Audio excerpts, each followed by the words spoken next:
Right then, I'm back doing a few little daft videos. Say daft videos. It's the useful ones. I nearly didn't do it because it really is too simple. And I thought, you know what? Sometimes the simple things are the best things. So what I'm doing burgers. Now, a lot of people buy burgers, which is fine, because sometimes people think, well, it's too much chew or too hard to make, or I can't make them taste like that. Anyway, let's go through the very, very basic things of making a burger, and you can make it as gourmet as you want. I'm going to do bog standard, simple burgers, which ideal for barbecue, ideal for the oven, whatever you want to do, pan fry, whatever, grill them, however you like to do them. I'm griddling mine. I was going to barbecue. It's a bit cold today, so give it a miss today. Anyway, but they're getting a bit of a hit, these burgers in the house. And like I said, they're so simple. Right, basic rule number one, buy the best mince you can.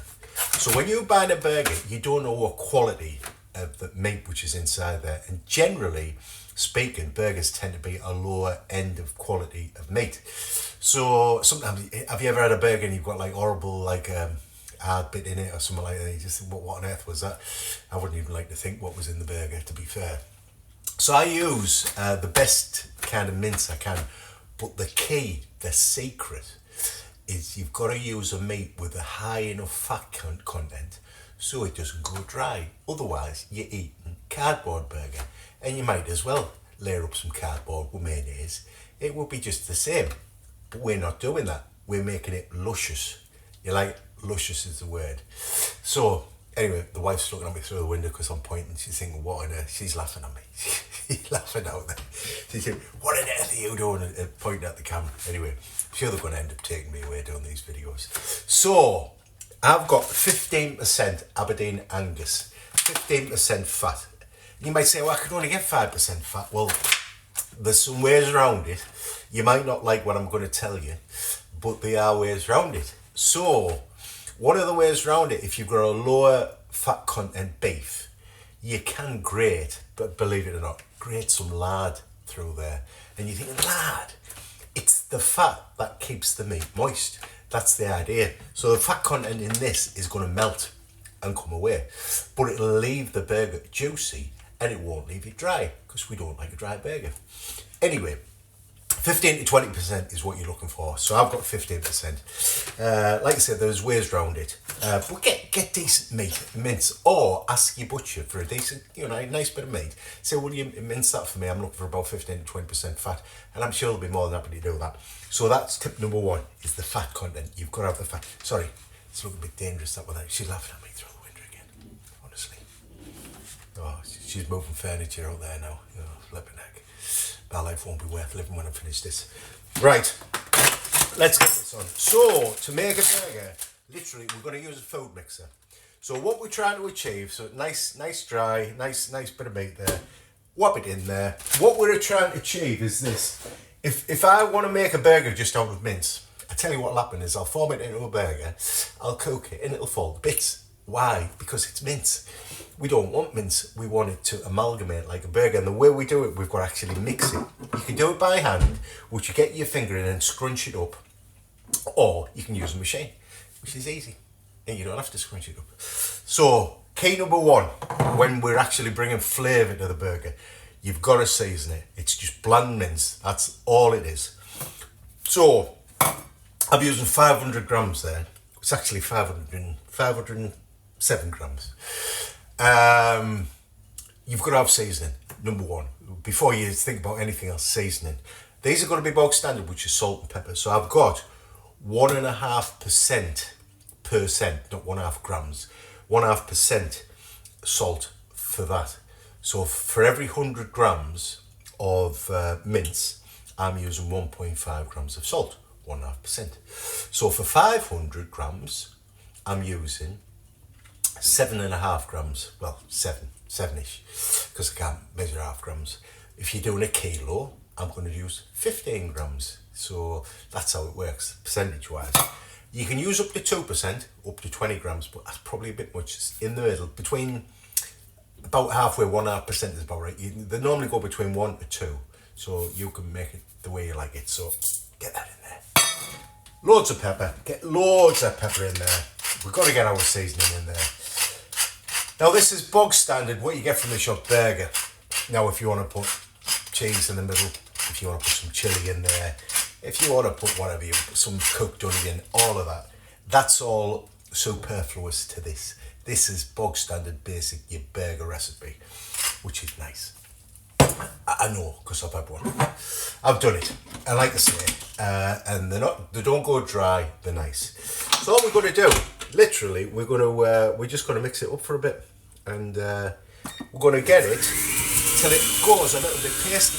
That's all we're looking for. A little break up. It does it itself in there. Just get that, and it'll look a little bit pasty, and then we'll form our little balls to make our burgers, and it's dead simple. But that's the key. If you try to do it as minced, it won't work. And if you get your hand in and scrunch it, you'll see a point where it starts looking like it's sticking together. Once it's sticking together, the protein fibres of the meat are actually doing their thing. They're coming together, they're actually bonding together, and you've got a structure there so it holds together as a burger, which is we want. So I've got about 510 grams, so it would be 125 grams per burger, but because it was a little bit over, 10 grams over, and I put 7 grams of salt, so let's say another 3 grams, so 128 grams we're going to go, 128. Let's go 128. So let's get rid of this, get rid of the mixer, make a bit of room, and we'll make our burgers. So it's as simple as that. Simple as that. And I'm setting the washing machine off. Get this out of the way. Say if you don't want to use a machine, use a bowl. It doesn't really matter. Whatever floats your boat. And I'm going to use this little dough. I'm going to get a pair of scales. Where I have my pair of scales. Where are they? They're gone. They've gone. And we're going to measure 128 grams in my little bowl. I've had my salt in. That's it. And then we're going to make our burger. And you'll see it kind of holds together. You'll see the fibres, and you can see the fibre tear as I'm making it. You can give it a bit more if you want, but that's pretty much enough. So 128 grams, 123, 127, 128. Yeah, too much. 100. Yeah, let's go with that. 128.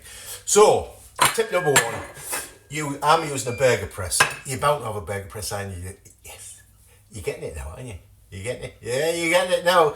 So, what I generally do is I use a bit of cling film over the base of the press. I stick my burger in there. Now, if you haven't got a burger press, it doesn't matter. Just make a little ball like this and press it by hand.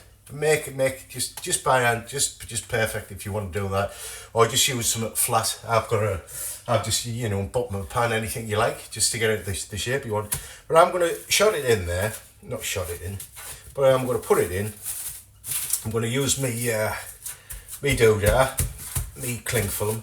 I've got the top of me press, and literally I'm just going to press it. That's all you do.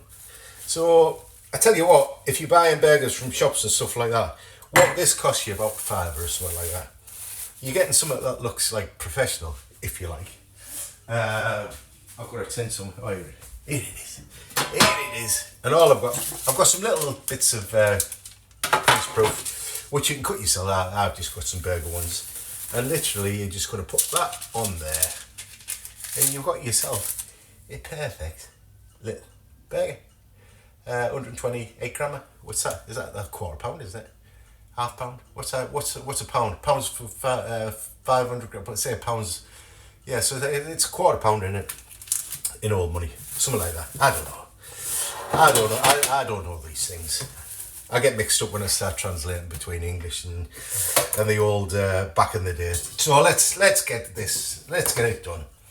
120, 130. That's me Daisy. There'll be dogs walking past. She goes mad. There's certain dogs that walk past the house. She doesn't like them, and she goes mad. I don't know what she's expecting to achieve, but she seems to do the same thing every time. She loses her voice. She starts barking. She goes into like a bit of a howl. Anyway, There, he's done it there. I'd tell it to stop it, but I'm busy doing this.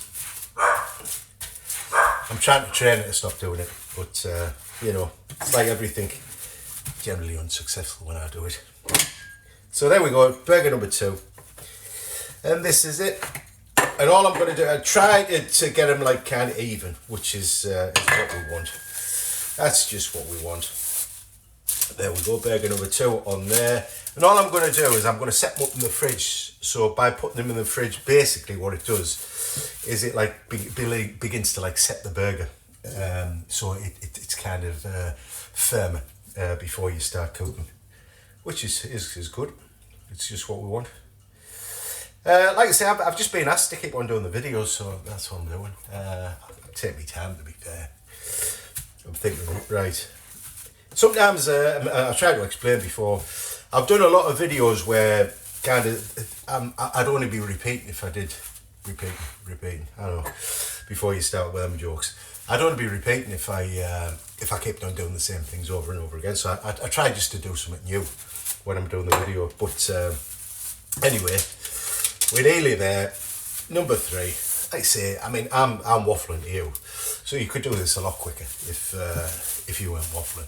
But it's still a lot quicker than going to the shop and buying burgers. And you know what, the other thing as well, you know when you go, you're doing a barbecue, oh, they didn't have any burgers left. Well, make your own. Hey, bang on, 100. Hey, we got that bang on there. It was slightly under there, 127, but the bits that I probably lost. So yeah, we got that right there, didn't we? That's good. So there we go, final one. And I've got my 4 burgers. You know, if you're doing these for a barbecue and you're doing 100, you just have to speed up a bit, don't you? But I tell you what, if you are doing 100, it'll be a lot cheaper doing it yourself and buying it in bulk than it will be trying to buy that many pre-made ones, because like I say, it'll cost you a fortune. And I don't know what they're charging you for the shaping, but so there we go. These are going to go in the fridge. I'm going to put some cling film over the top, maybe stick a couple of those over there just to keep them nice. They're going to go in the fridge for half an hour or till I'm ready, probably when my daughter gets in at 6 o'clock. Could probably got an hour and a half, something like that. So they'll sit there happy, and I'll just griddle them, and that'll be our burgers done for the night. Put a cheese on the top, and I use a blowtorch to melt it. So I've stretched this out for something simple. Nearly 13 minutes. I've stretched this right out. So anyway, you can finish yawning now because I'm going. So watch what you're doing. She's finished laughing at me now, so should be safe. So we'll see you later. Watch what you're doing, and next time I'll be taking pictures of me tea burgers. Bye for now.